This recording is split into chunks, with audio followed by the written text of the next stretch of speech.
what are some universal things, or at least things that we see are valuable now that we expect to be valuable 20, 30 years in the future. And one of them is generally being able to connect with other people and being able to convey your thoughts to other people, and the communication aspect of coaching.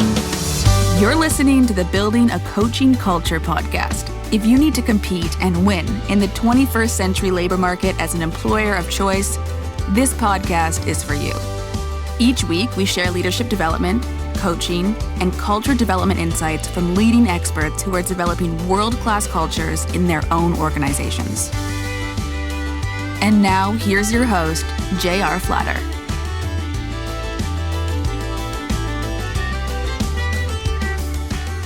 Hey, welcome back, everybody. J.R. Flatter here with my good friend Lucas. Hi. And this is Building a Coaching Culture. And what we want to talk about in this session is accreditation. Accreditation as a coach. Why? What's the value? Where? How? Whom? All the above. It's probably a conversation I have a dozen times a year, different people. We were talking earlier about on the left side of yes, one of the greatest challenges in coaching is to get people on the right side of yes, that they said, yes, I want to coach, or yes, I want to learn to coach. So let's talk a little bit about that. Just take a minute or two to define coaching, because most everyone who's here has their own idea already, but just lay a baseline down. What is coaching? There's really two forms. There's this formal style where it's agreed upon time, agreed upon length of time together, how often, laying out some goals and objectives and key results, perhaps. And then starting and doing it over whatever length of time. That's a formal coaching relationship where the leader you're coaching is in the driver's seat. You, the coach, are helping them facilitate discovery of goals. What are my life's goals? Discovery of objectives. What are some of the objectives between me and those goals? And then key results. What are some of the things I need to accomplish to ensure I accomplish my objectives so that I do end up in life where I want to end up? And then there's a coaching style of leadership and a coaching culture. Less formal. You have a coaching culture when that just becomes the way you lead. You lead from a position of, I'm working with this person to help them grow as a leader. So the questions I'm asking are coaching questions, always aimed towards the growth of the individual, the growth of the team. Differences from mentoring, I'm in the driver's seat. I'm deciding what the findings are, the conclusions are, and the recommendations are.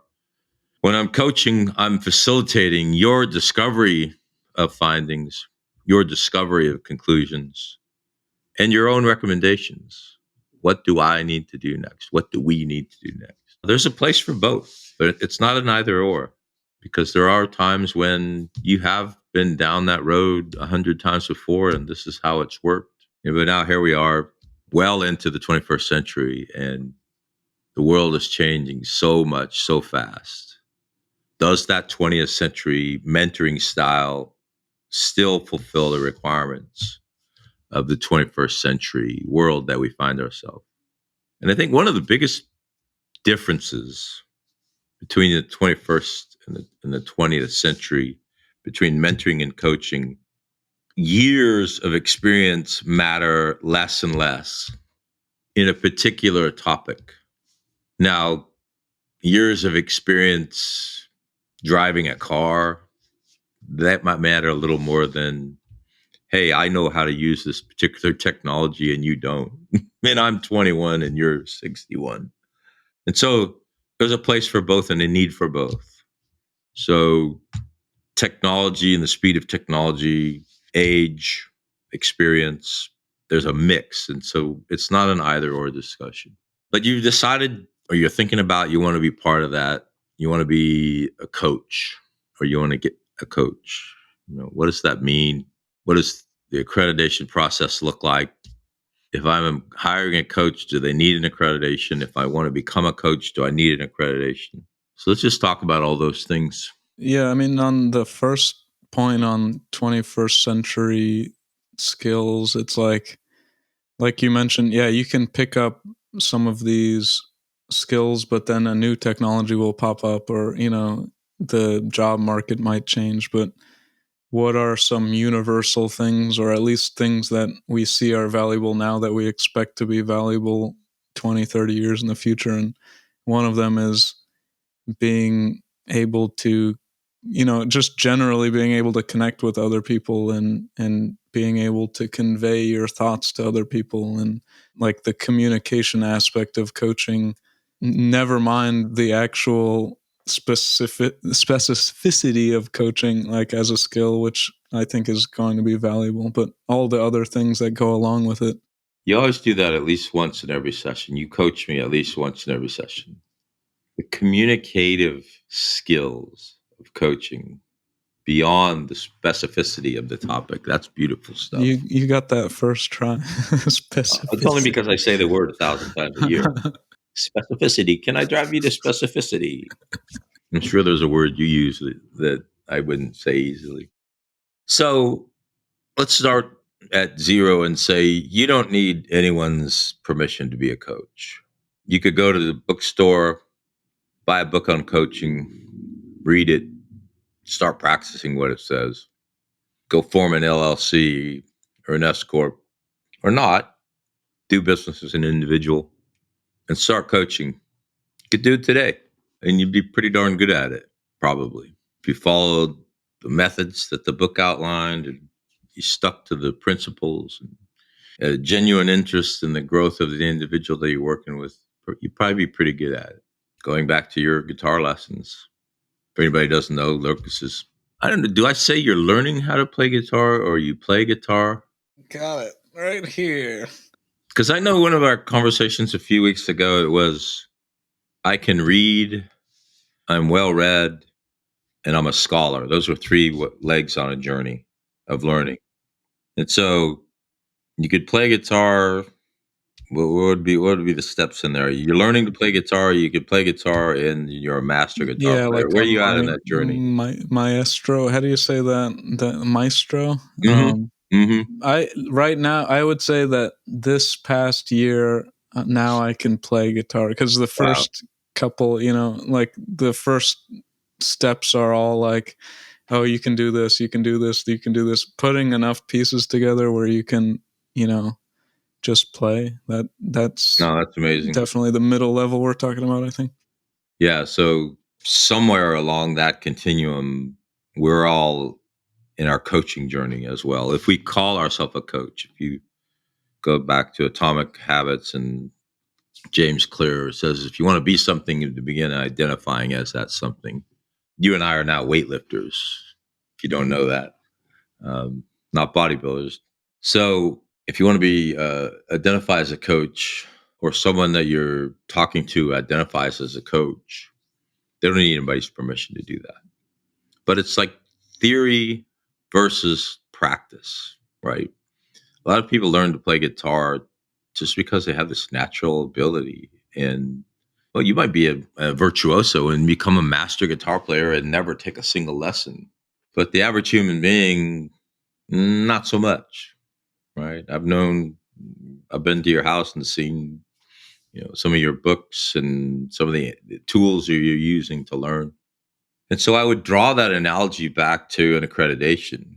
And is your coach coaching by ear, or have they learned the fundamentals and can they read music, or are they just playing by ear? For me, and for a lot of the world, that's very important. And that's what a coaching accreditation moment one tells me. This person can read music. This person has more than just read a book and hung out a shingle and said, I'm a coach. And so what's that worth? It's worth what it's worth. If it doesn't matter to you, it doesn't matter to you. I think it matters to the marketplace. I think it matters to most of the customers you and I have. What are your thoughts on that analogy? I think, yeah, I mean, even you could think about like having a personal trainer or having some method of getting feedback on your growth or like your skill that you're working towards. That's super essential because you could think like, oh, I'm doing the right things, I'm making progress. And if your only feedback is from your clients when you're coaching, like, wouldn't you rather have that be in like a safe, setting than this person's now somewhat relying on you and it's happening, and I would rather have a safety net when I'm going through those growing pains and second to that, having the motivation factor of somebody cares if I learn this skill and it's not just, based on me and my clients, but somebody else is taking an interest in this. So like having that personal trainer might just be to tell you to get on the treadmill, just a little push. Yeah, and to be honest with you, you and I showing up at the gym together every morning is that little something that gets me out of bed. I know you're waiting for me, and you know I'm going to be waiting for you. So in academia, they call it the sheepskin effect. I doubt if it's true anymore, but original diplomas were printed on sheepskin. And so there's a nickname for diplomas, sheepskin. Go get another sheepskin. So bachelor's, master's, PhD. To some extent, to the market, your accreditation is the sheepskin effect, that you have a certificate, you have someone other than yourself who says this person has the fundamental qualifications necessary to be a good coach. In the PhD world, there's the acronym ABD, all but dissertation. You're not a doctor until 5 people sign your dissertation. And if you want to be a PhD, you better find 5 people who will sign your dissertation. I believe if you want to be a coach, you better go find a reputable program more than just reading a book and get that program to affirm that you are, in fact, fundamentally trained in the knowledge, skills, and abilities of coaching. So that's all I'll say on that.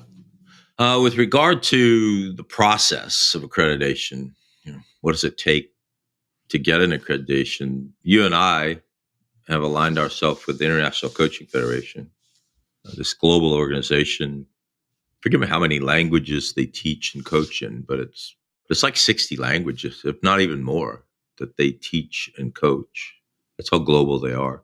And we've aligned ourselves and become accredited through the International Coaching Federation to educate coaches. And so if you're going to become a coach and you're going to seek an accreditation, one of the first things I would ask myself is who's telling you that the program you're about to join is of value and respected in the world.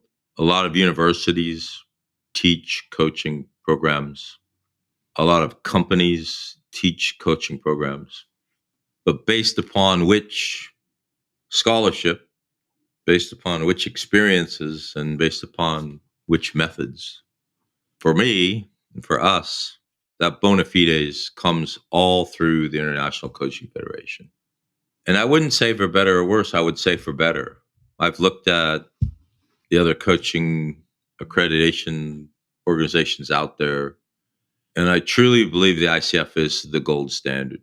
We've been using them for years, and there's just simply nothing, in my humble opinion, that comes close to matching the depth and breadth of quality, thoroughness, effectiveness is the International Coaching Federation. But I'll loosely use their 5 steps to accreditation generically at first, and then we'll get specific later, agnostically at first, and then specific later.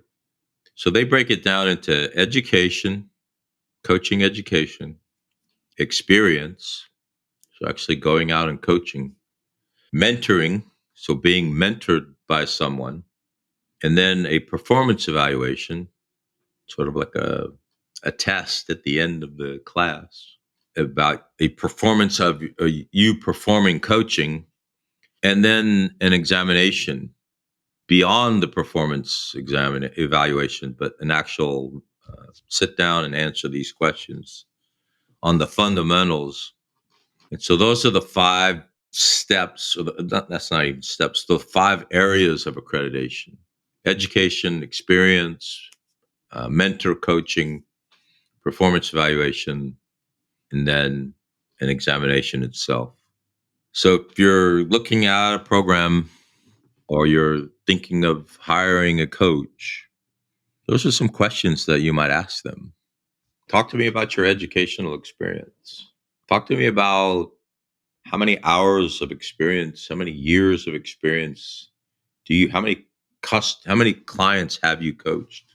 Who other than yourself, what other human being who's as experienced or more experienced than you are have you worked with that would validate that you're in fact the coach that you say you are? Has someone watched you coach and said, giving you the thumbs up, hey, this person's good to go? And then finally, have you taken an examination? Other accreditations that one might take, a program management professional, a CISP, the accreditation process is going to look pretty darn similar. So it's not foreign to coaching to have these kind of areas of requirement. Thoughts on your journey through that process? I think if you're wondering like if it would be of value, it's like think about those things that you were listing, like this is what you'll come away with, and compare that against, oh, I could, how are you like how are you practically going to do that without some sort of formal process around it? Like you're going to have to get somebody to evaluate you, and then what standards are they using? So it's thinking about whether you can get all of that without the certification, because we've talked about, self-learning with books and your own experience, but you're getting a whole different set of the outcomes from this, and that's guaranteed no matter how talented you are. Yeah, I think from my own experiences, I joke all the time. I have a comma PhD after my name, and one would expect I received some education. One would expect I have experience in the area in which I studied. One would expect that I had a mentor. I had a chair of my doctoral committee. I had a doctoral committee. I worked very closely with the school that I was studying through. We have examinations where at the doctoral level, you answer your examination in a 30-page papers, and you do anywhere from 3 to 5 of them over a certain period of time. And then the final thing that you do is you do a defense of your dissertation. You stand in front of your committee and you defend the research that you've done. So process is not foreign to any other accreditation process. But let's take it a step further, and now rather than agnostically, let's talk about it with regard to the International Coaching Federation. You and I and our organization are accredited by the International Coaching Federation to train, I would say, educate coaches. So the first step, the education step, we've been accredited by the International Coaching Federation to educate coaches. There are different levels of accreditation that one can receive from the ICF: associate certified coach, professional certified coach, and master certified coach. We are accredited to provide the education for the first 2. The associate certified coach at a 60 hours of education level, and the professional certified coach at 125 hours of education. And depending on how you consume that education, I've seen it done as quickly as 6 months, but usually takes anywhere from 9 months to 18 months to get the level of education necessary to get the associate certified coach level. And when you're talking about the professional certified coach, could take anywhere from 2 to 3 years. So it's not a quick process, but it doesn't mean that once you have the fundamentals in place, once you have the education fundamentals in place, that you can't and shouldn't start coaching. And actually, the process to accreditation would encourage you to go out and start coaching before you have your accreditation, because the next step, the experience step, requires different hours of coaching to get the accreditation. So not only do you need 60 hours of education to get the associate certified coaching, you also need 100 hours of coaching, of which 80% of that coaching has to be paid. And so the International Coaching Federation wants their organization to create professional coaches. And so instead of allowing you to go get 100 hours of pro bono coaching, which would produce, in their opinion, and I agree with them, a much less qualified coach, they require that 80% of that coaching be paid coaching. So while you're gathering your 60 hours of education, we encourage you very strongly to go out and, to borrow a phrase from our good friend Lee Collier, coach in the wild while you're receiving your education. So it's a simultaneous dual track. Receive your education while you're building your coaching hours. The third category, mentor coaching. International Coaching Federation requires a minimum of 10 hours of mentorship from a professionally certified coach. So someone of my accreditation or higher, a master certified coach, can also be a mentor, to mentor you in groups of 10 or less, so that they really get close, eyes on visibility of your coaching, to make sure you are in fact ready to go out into the world with an ICF accreditation next to your name. And the way that works is 7 of those sessions are in group of 10 or fewer, and 3 of the sessions are actually one-on-one with the mentor. So you're in a room coaching for the mentor one-on-one.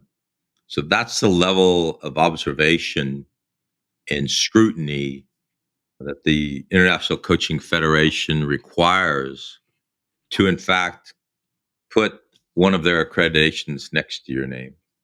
Couldn't agree with that philosophy any stronger.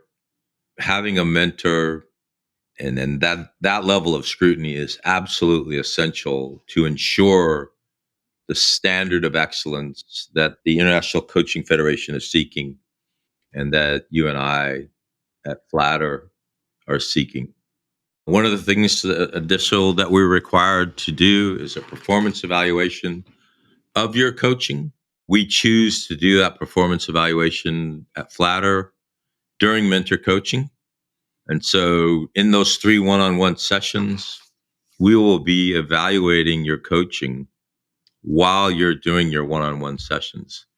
And we're giving you written and verbal feedback on that performance in real time, immediately after the coaching session.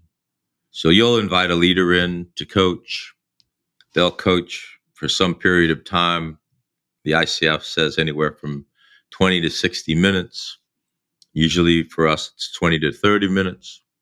We'll excuse the invited leader, and then you'll receive live written and verbal feedback from your mentor right then and there, and get a passing or a failing score on that performance. Usually by the time you're in that phase of your education and experience and mentorship, you're going to do just fine. There are going to be some areas of focus, some go out and get some more experience doing this or that, pause a little more here, don't interrupt, all of those nuanced fundamentals. But by the time you get to the 4th phase of the accreditation, the performance evaluation, you're pretty ready if you're in a good program. And then the 5th step, the exam itself. Neither the ICF nor Flatter has anything to do with that examination, in the execution of the examination, I should say. The ICF writes the examination, but an independent third party watches you take the examination, scores the examination, and gives you your results. And there's a very practical and valuable reason why it's done that way. Before, through no fault of their own, just the growth of coaching and the growth of their organization, the International Coaching Federation was proctoring their own examinations. Well, as it turns out in the accreditation world, that's a no-no. You can't say Lucas is good to go and give him an exam that says he's good to go and then give him an accreditation and be recognized by the international accrediting bodies. And so one of the changes that the ICF's made in the last 12 months is that they are now using an independent third-party proctor. So those are the 5 steps to accreditation. You can receive your education in any number of ways. I will tell you, the ICF allows multiple paths to your accreditation. I don't say this on behalf of Flatter, but all of the first 4 phases have to be accomplished under the same organization for you to apply through either level 1 or level 2 accreditation. If you go on the ICF website, you'll see level 1's associated with associate certified coach, and level 2 is associated with professional certified coach. And I strongly agree with this methodology that the ICF wants you to receive your education, your experience, your mentoring, and your performance evaluation all under the same umbrella of the same organization, so that that organization can then say, through your performance evaluation, through your successful completion of mentor coaching, this person and your education, this person is ready to be an ICF coach. The only part that falls outside of the Flatter and the ICF umbrella is the examination itself. And again, that's for the accreditation. You can do multiple paths. You could receive your education from one place, your mentor coaching from another place, your performance evaluation from another place. It won't be accepted in either level 1 or level 2 through the ICF. It'll be an entirely different path. And if you do all of your steps 1 through 4 in the same organization, you're going to get an answer within hours. If you do it in the other path, it's going to take months, because someone at the ICF, you'll send a recording of your coaching performance, and you'll send the transcript of your coaching performance, and some human being at the International Coaching Federation will need to review that and say yes or no, you performed at a successful level or not. And that just takes time. The ICF accredits organizations, us being one of them, to say you can do that on our behalf. So when we do your performance evaluation, when we conduct your mentor coaching, when we provide our education, it's all aligned to the same level of expertise that the ICF would do if you sent it to them and they did the review, which again, they say on their website takes anywhere from 18 to 22 weeks. Yeah, and I think that's a strong argument for, you want to go on that path where you're not doing extra hours of training. And I think if you're wondering, 2RL, is that for me? Like, I think there's plenty of hours to listen to you and I on this podcast and other places where you can get a feel for what stories we're telling and, our values and all that. Yeah, that's a great point. If you go to our website, you could see some testimonials from people who've gone through the program. We record the graduation ceremonies. And so today we have literally 2 hours of testimonials of the experiences of the people who went through the program. It's a pretty powerful transformational experience that we provide. Any closing thoughts as we You ready to wrap up? Anything I've missed? Yeah, I mean, I guess just to sum that, like, what our perspective is, like that slide that we mentioned, it was on a different episode where we're talking about this experience will transform your life professionally and personal. And so thinking about, the holistic benefits of coaching and not just saying like, this is coaching in a vacuum, but what is it going to do for you in terms of, your relationships at work and at home and everything? Yeah, amazing observation. Yeah, you're right. The fourth slide of every deck or every course we teach is this journey is going to change the path of your personal and professional life. And the way it does that, this goes to the beauty of coaching. The beauty of coaching is it uses the human brain the way the human brain naturally works. And so if I come up with an idea and I own the idea, the likelihood that I'm going to accept and then go execute that idea is exponentially higher. So in mentoring, again, there's a time for mentoring and a time for coaching. It's my idea and my recommendation. And you're going to look at me and say, yeah, that might work. And I might go try that, but never with the same enthusiasm that if it were your idea.